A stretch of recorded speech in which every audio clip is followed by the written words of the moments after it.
to take a break from the ideal gas law and use a different equation and the microwave oven to find the ultimate speed limit of the universe, the speed of light. Nothing can create an effect that travels faster than this speed limit.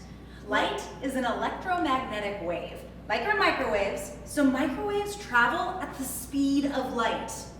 Here is an equation that relates properties of waves. It says that the speed, v, of the wave is equal to its frequency, f, multiplied by its wavelength, lambda. Frequency is how often the wave goes up and down, and wavelength is the distance until the shape of the wave repeats itself, like the distance between crests of a wave. Let's use this idea of an equation as a balance to learn something about waves. Water waves are waves too, so they obey this equation. When you're at the shore, a particular wave keeps the same frequency, f. However, its speed decreases as the water gets shallower. As a wave approaches the shore, it slows down while keeping the same frequency. What happens to the wavelength then? That's right, it gets smaller. So the length of the crest is shorter, but it still has the same amount of water in it. Where can that water go? The only direction is up. That's why waves get taller as they approach the shore. Okay, back to our microwaves. To find their speed, we're going to find their frequency and wavelength. Scientists and engineers often have to find out things about the instruments they use, so this is a good practice. Somewhere on your microwave oven, there's probably a label that has a lot of information, including what the frequency is. It might be on the side, edge, or the top or bottom edge of the door. Or maybe it's on the door frame or just inside the door. If it's not there, it might be on the back. If you can, reach the back. In just a moment, pause the video and try to find the label with the frequency. If you can't find it, you can also Google microwave oven frequency.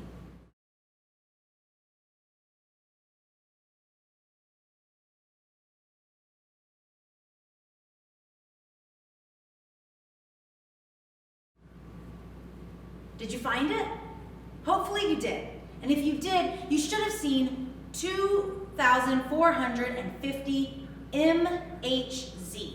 That's megahertz. Everyone's microwave oven operates at 2,450 megahertz. The prefix mega means million, so we can just add 6 zeros to the end.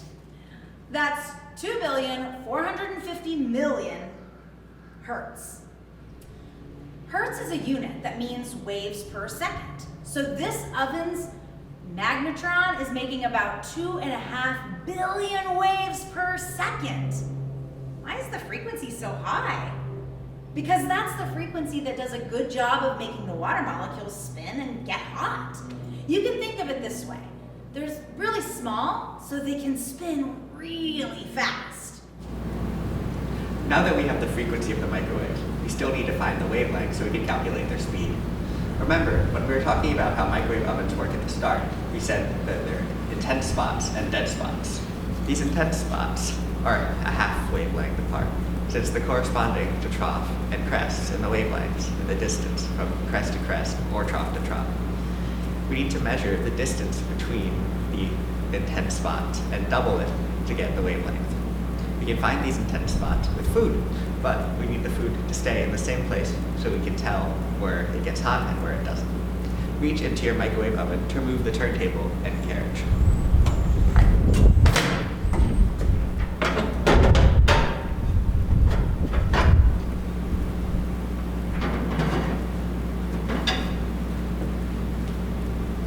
Find a safe place to put them aside, like on top. Now we're going to use mini marshmallows to find the heated and unheated spots, since we know they puff and melt when they get hot. Find a large, flat, microwave-safe dish. You want it to cover a lot of the bottom of the microwave oven. A 13 by 9 inch baking dish may work best. You can always use a large plate. Next, cover the entire dish with a single layer of marshmallows. You want them packed in closely without many spaces in between them. Again, you'll need to see inside the microwave oven as it runs. Have a small ruler ready. If you can, place the dish on the bottom of the microwave oven.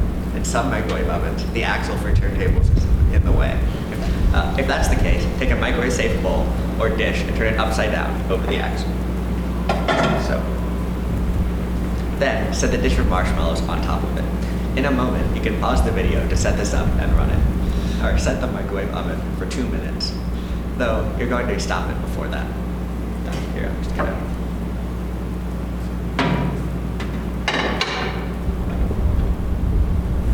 You're going to run it until the marshmallows have puffed up a bunch in several places. Then, stop the microwave and remove the dish to the counter.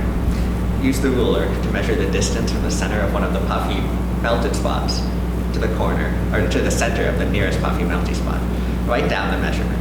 You can repeat the measurement for other pairs of melted spots that are close together.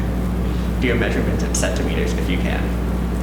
If you measure in inches, just multiply by 2.5 to get the value in centimeters. Okay, you can pause the video with those instructions on the screen now.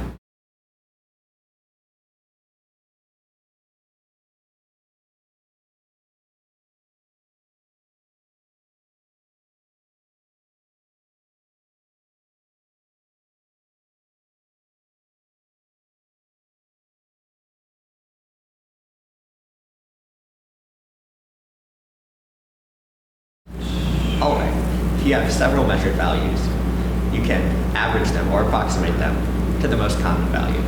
Don't fret about being too precise. After all, we're doing this experiment with marshmallows. Let's see what we got. It looks like a bit more than 6 centimeters. That's half the wavelength, so the wavelength is about 12 centimeters. Now we're almost ready to multiply the frequency and wavelength together to find the speed of light.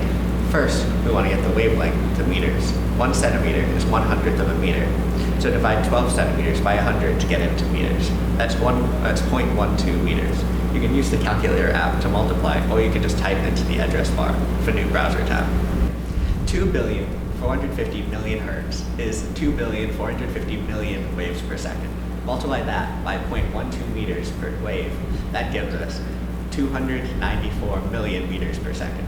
Wow, that's fast. That's 6.6 billion miles per hour. Is that correct? The actual speed of light is just under 300 million meters per second. So our value of 294 million meters per second is quite close. The super fast speed makes electromagnetic waves, like microwaves and light, good for sending messages quickly, including over the internet. So that's all for this experiment. If you have some graham crackers or pretzels or chocolate, you can have a fun snack with the melted marshmallows.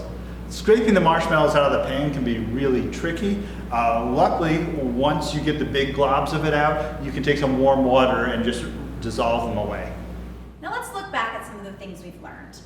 We've seen that there's cool science and engineering right in your very own kitchen. We learned what microwaves are and that microwaves are also used in radar and by smartphones for communication. We learned how microwave ovens work. Next, we explore the behavior of gases, using the idea of an equation as a balance for how changing one property affects others. Finally, we used another equation and microwave marshmallows to determine the speed of light. We hope you had fun.